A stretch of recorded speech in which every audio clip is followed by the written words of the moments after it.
विठू माऊली तू माऊली जगाची, माऊलीत मूर्ती विठ्ठलाची. नमस्कार, मी छाया, तुमचं पुन्हा एकदा स्वागत आहे माझ्या यूट्यूब चॅनलवरती.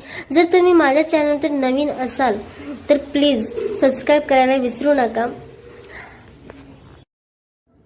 आषाढ शुद्ध हा दिवस महाराष्ट्रात अत्यंत महत्त्वाचा मानण्यात येतो. महाराष्ट्राच्या कानाकोपऱ्यातून ठिकठिकाणाहून लाखो भाविक लोक विठ्ठल नामाचा गजर करीत पंढरपुरास पायी चालत येतात. चंद्रभागेत स्नान करून विठ्ठलाचे दर्शन घेतात. आषाढीला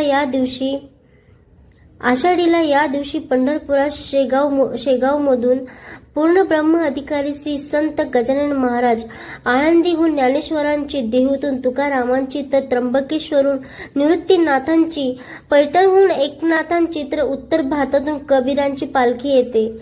आषाढीच्या वारीस सुगीची उपमा देखील दिलेली आहे. ज्याप्रमाणे शेतकरी सुगीस धान्य भरतो व वर्षभर वापरतो, त्याचप्रमाणे आषाढी वारीच्या दिवशी पंढरीच्या प्रेम नगरीत वारकरी प्रेमाची साठवण करतो व तेच वर्षभर व्यवहारात वापरतो. आषाढ महिन्यात येणाऱ्या कर्क संक्रांतीला उत्तरायण पूर्ण होऊन दक्षिणायन सुरू होते, म्हणजेच देवांची रात्र सुरू होते. म्हणून आषाढी एकादशीला देवशयनी, देवांच्या निद्रेची एकादशी असे म्हणतात. देवांच्या निद्रा काळात असुर प्रबळ होतात व मानवाला त्रास देऊ लागतात. त्या असुरांपासून स्वतःचे रक्षण करण्यासाठी प्रत्येकाने काहीतरी व्रत साधना करणे आवश्यक आहे. या दिवशी रोजच्या पूजेबरोबर श्री विष्णूंची श्रीधर या नावाने पूजा करून अहोरात्र तुपाचा दिवा लावण्याची विधी करतात. तसेच घरात विठ्ठल रुक्मिणींची मूर्ती किंवा प्रतिमा असल्यास त्यांचीही मनोभावे पूजा करतात.